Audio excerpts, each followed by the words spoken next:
आज अपनी इस वीडियो में मैं आपको पढ़ा रही हूँ कक्षा 11th की हिंदी अनिवार्य की पाठ्य पुस्तक वितान, जो पूरक पुस्तक के रूप में एनसीईआरटी बोर्ड ने लगा रखी है। और इसका जो पहला पाठ है, अध्याय है, लता मंगेशकर के ऊपर आधारित है। कुमार गंधर्व इसके लेखक हैं।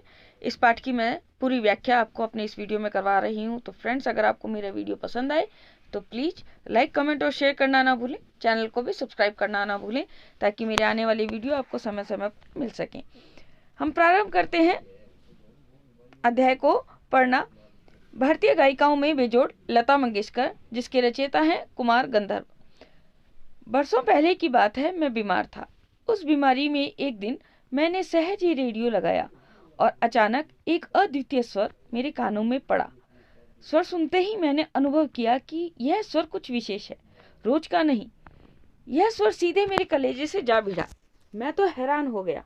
मुझे समझ में नहीं आ रहा था कि यह स्वर किसका है। मैं तन्मयता से सुनता रहा। तन्मयता मतलब मंत्रमुग्ध होकर सुनता रहा। गाना समाप्त होते ही गायिका का नाम घोषित किया गया, लता मंगेशकर। नाम सुनते ही मैं चकित हो गया। मन ही मन एक संगति पाने का भी अनुभव हुआ। सुप्रसिद्ध गायक दीनानाथ मंगेशकर की अजब गायकी एक दूसरा स्वरूप लिए उन्हीं की बेटी की कोमल आवाज में सुनने का अनुभव हुआ। ये कह रहे हैं कुमार गंधर्व लता मंगेशकर के बारे में। जब उन्होंने रेडियो पर उनकी आवाज सुनी तब उनको कैसा अनुभव हुआ, उस बात के बारे में उन्होंने अपना अनुभव बताया है। इस जो ऊपर वाला हमने गद्यांश पढ़ा है उसके अंदर। मुझे लगता है बरसात के भी पहले के किसी चित्रपट का वह कोई गाना था। तब से लता निरंतर गाती चली आ रही हैं और मैं भी उनका गाना सुनता आ रहा हूँ।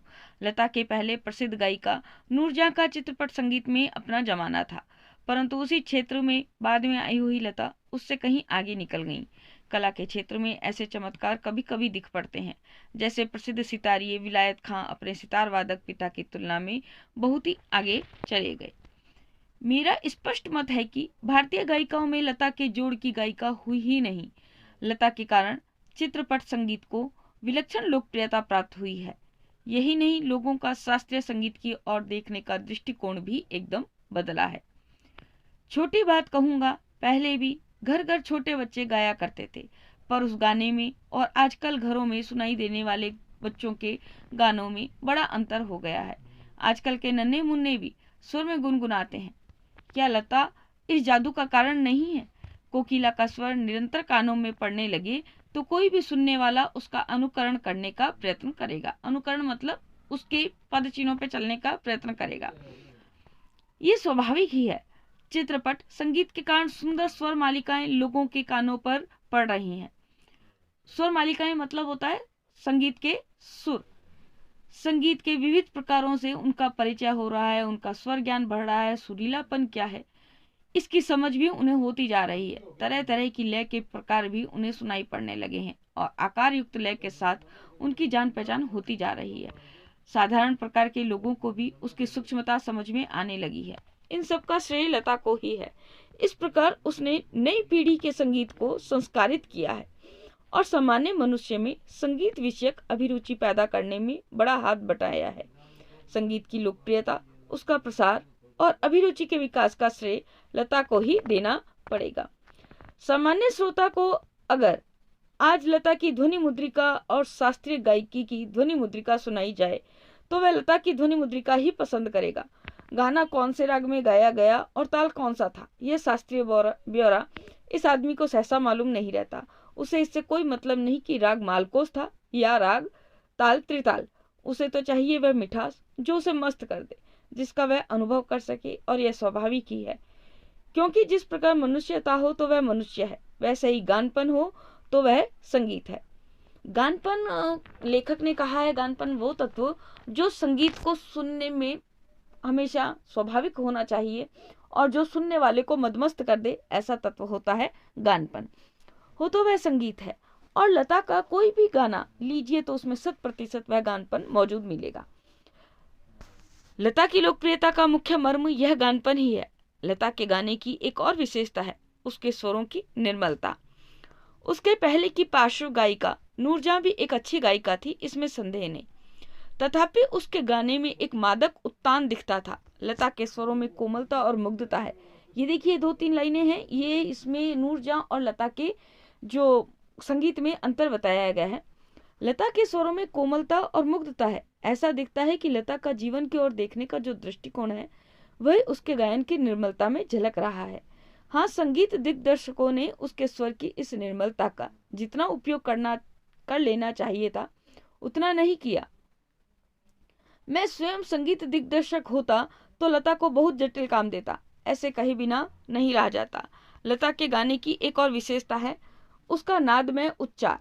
उसके गीत के किन्हीं 2 शब्दों का अंतर स्वरों के आलाप द्वारा बड़ी सुंदर रीति से भरा रहता है और ऐसा प्रतीत होता है कि वे दोनों शब्द विलीन होते होते एक दूसरे में मिल जाते हैं। यह बात पैदा करना बड़ा कठिन है, परंतु लता के साथ यह बात अत्यंत सहज और स्वाभाविक हो बैठी है। ऐसा माना जाता है कि लता के गाने में करुण रस विशेष प्रभावशाली रीति से व्यक्त होता है, पर मुझे खुद यह बात नहीं पटती। मेरा अपना मत है कि लता ने करुण रस के साथ उतना न्याय नहीं किया है, बजाय इसके मुग्ध श्रृंगार की अभिव्यक्ति करने वाले मध्य या द्रुत लय के गाने लता ने बड़ी उत्कटता से गाए हैं।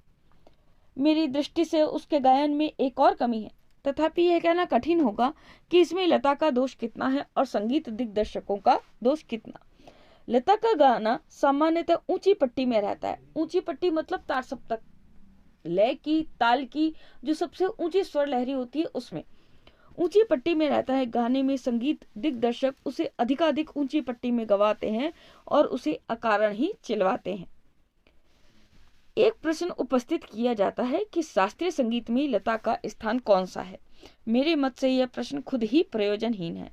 उसका कारण यह है कि शास्त्रीय संगीत और चित्रपट संगीत में तुलना हो ही नहीं सकती। जहाँ गंभीरता शास्त्रीय संगीत का स्थायी भाव है, वहीं जल्दलय और चपलता चित्रपट संगीत का मुख्य गुणधर्म है।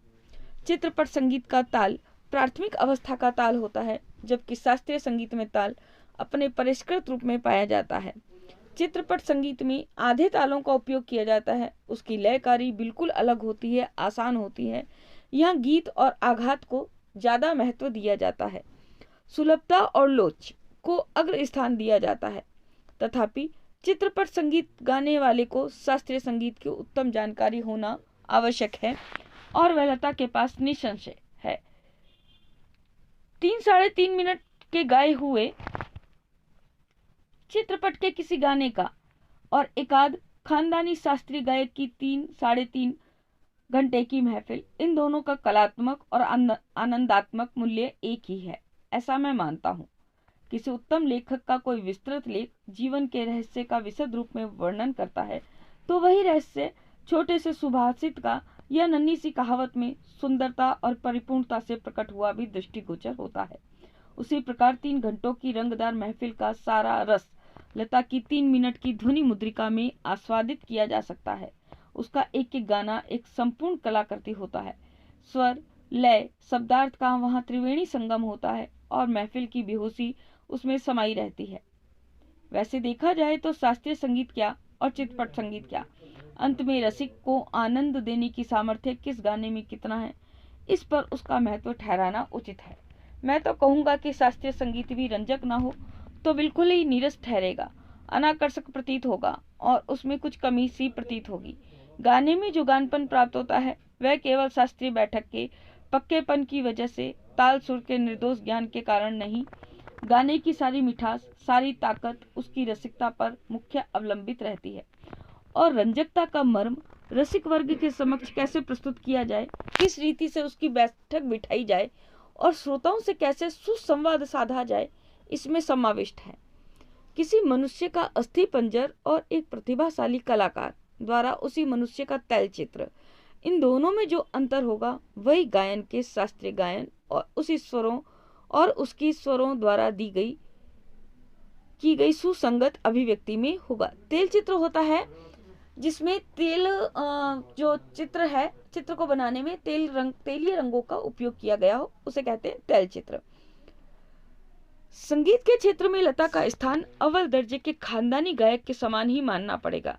क्या लता 3 घंटों की महफिल जमा सकती हैं? ऐसा संशय व्यक्त करने वालों से मुझे भी एक प्रश्न पूछना है।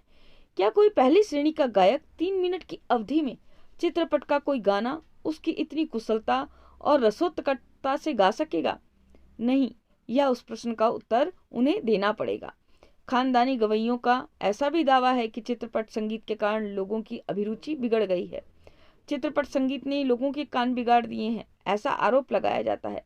पर मैं समझता हूँ कि चित्रपट संगीत ने लोगों के कान खराब नहीं किए हैं, उल्टे सुधार दिए हैं।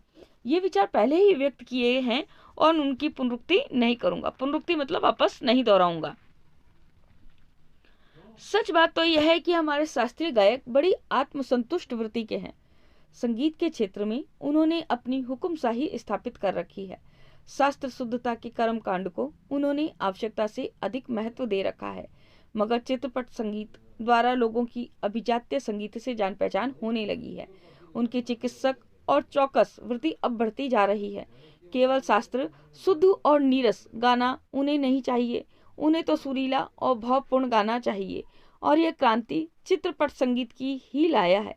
चित्रपट संगीत समाज की संगीत विषयक अभिरुचि में प्रभावशाली मोड़ लाया है। चित्रपट संगीत की लचकदारी उसका एक और सामर्थ्य है, ऐसा मुझे लगता है। उस संगीत की मान्यताएं, मर्यादाएं, झंझटें सब कुछ निराली हैं। चित्रपट संगीत का तंत्र ही अलग है। यहाँ नवनिर्मिति की बहुत गुंजाइश है। जैसा शास्त्रीय रागदारी का चित्रपट संगीत दिग्दर्शकों ने उपयोग किया, उसी प्रकार राजस्थानी, पंजाबी, बंगाली प्रदेश के लोकगीतों के भंडार को भी उन्होंने खूब लूटा है। यह हमारे ध्यान में रहना चाहिए। धूप का कौतुक करने वाले पंजाबी लोकगीत, रुक्ष और निर्जल राजस्थान में पर्जन्य की याद दिलाने वाले गीत, पहाड़ों की घाटियों खोरों में प्रतिध्वनित करने वाले पहाड़ी गीत, ऋतु चक्र समझाने वाले और खेती के विविध कामों का हिसाब लेने वाले कृषि गीत और ब्रजभूमि में समाविष्ट सहज मधुर गीतों का अतिशय मार्मिक व रसानुकूल उपयोग चित्रपट क्षेत्र के प्रभावी संगीत दिग्दर्शकों ने किया है और आगे भी करते रहेंगे। थोड़े में कहूँ तो संगीत का क्षेत्र ही विस्तीर्ण है। वहाँ अब तक अलक्षित, असंशोधित और अदृष्टिपूर्व ऐसा खूब बड़ा प्रांत है, तथापि बड़े जोश से इसकी खोज और उपयोग चित्रपट के लोग करते चले आ रहे हैं। फलस्वरूप चित्रपट संगीत दिनों दिन अधिकाधिक विकसित होता जा रहा है। ऐसे इस चित्रपट संगीत क्षेत्र की लता अनभिषिक्त सम्राज्ञी है। अनभिषिक्त मतलब होता है जिसको सींचा नहा गया हो, जो अपने आप ही ऐसी बेल जिसको ना सींचा गया हो और जो अपने आप ही पुष्पित और पल्लवित होती रही हो। और भी कई पार्श्व गायक गायिकाएं हैं, पर लता की लोकप्रियता इन सभी से कहीं अधिक है। उसकी लोकप्रियता के शिखर का स्थान अचल है। बीते अनेक वर्षों से वह गाती आ रही हैं और फिर भी उसकी लोकप्रियता अबाधित है। लगभग आधी शताब्दी तक जनमन पर सतत प्रभुत्व रखना आसान नहीं है। ज्यादा क्या कहूँ, एक राग भी हमेशा टिका नहीं रहता। भारत के कोने कोने में लता का गाना जा पहुंचे। यही नहीं, प्रदेश में भी उसका गाना सुनकर लोग पागल हो उठे।